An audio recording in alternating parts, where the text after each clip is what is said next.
Regresamos a su programa Yo Escucho con Arte.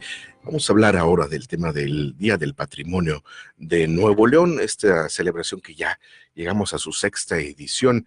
Em, Viviano, pues muchas gracias de nueva cuenta por estar con nosotros y cuál es tu relación de tu trabajo con el patrimonio, con el Pues patrimonio bueno, cultural. tenemos que lidiar con el patrimonio como arquitectos de diferentes maneras.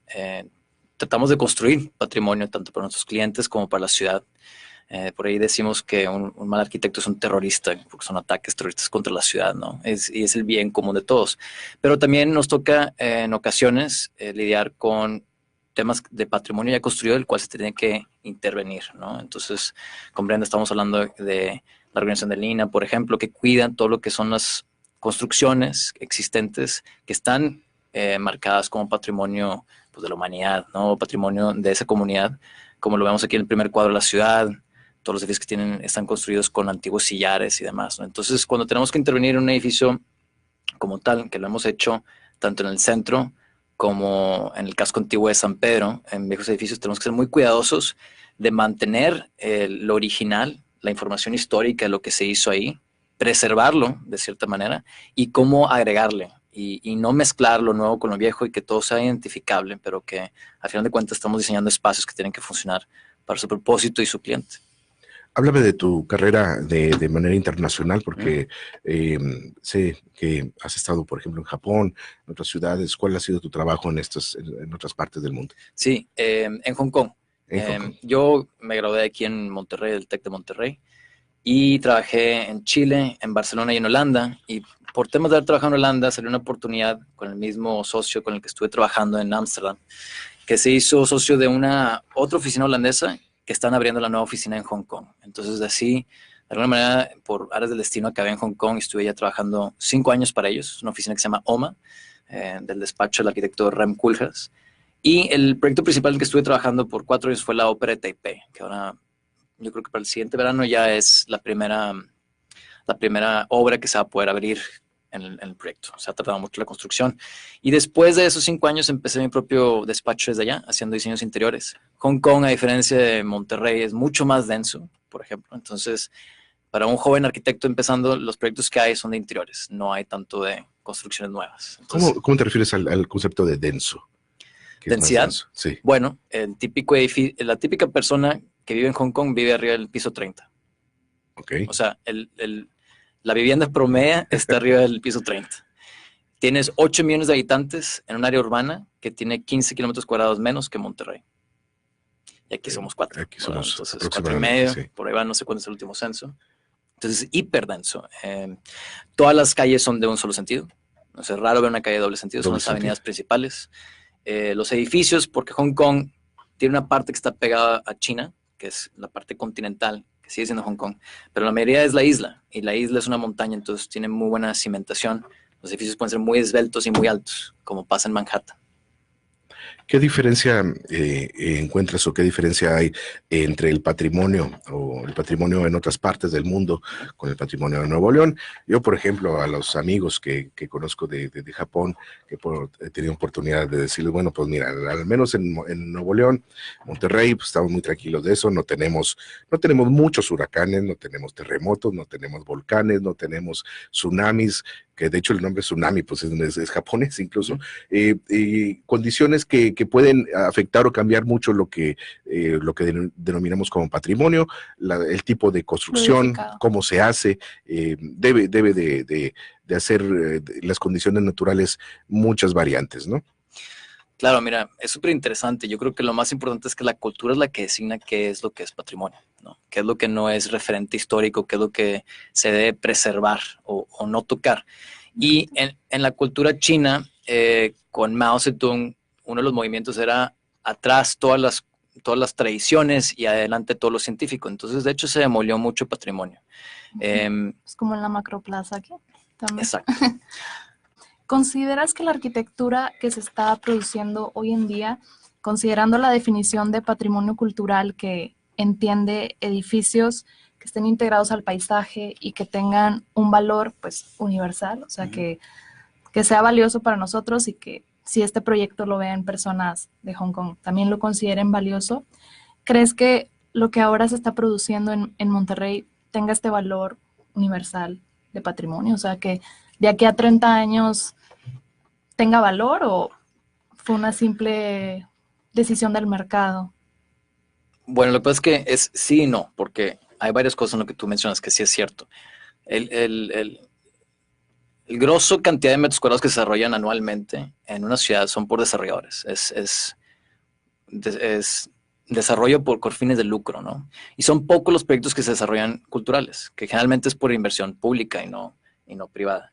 Entonces ahí tiene una diferencia. Muy de vez en cuando viene un entrepreneur que dice, ¿sabes qué? Sí, voy a sacar mis metros cuadrados rentables de vivienda, de comercio, de oficinas, pero voy a darle algo también a la ciudadanía, un espacio cultural.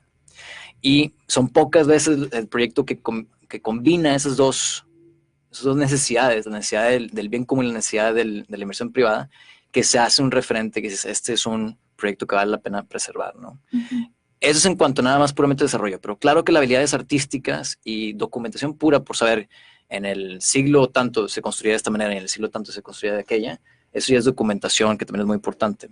Pero un referente artístico, por ejemplo, los proyectos de Luis Barragán, pues bueno, no los podemos tocar, ¿verdad? No podemos tumbar una casa de Luis Barragán.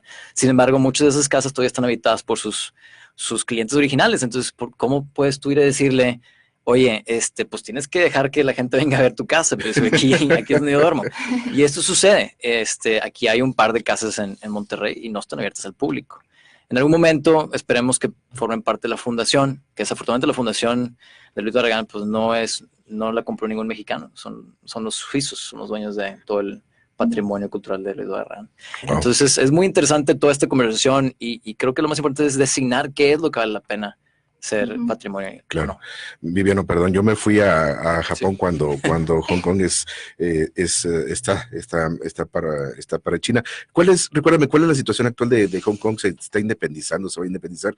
¿A partir de qué año ya no deja de ser de qué gobierno? Sí, si recuerdan, habrán visto por ahí el Umbrella Movement que le llamaron, que eran esos paraguas amarillos, que fueron en 2015.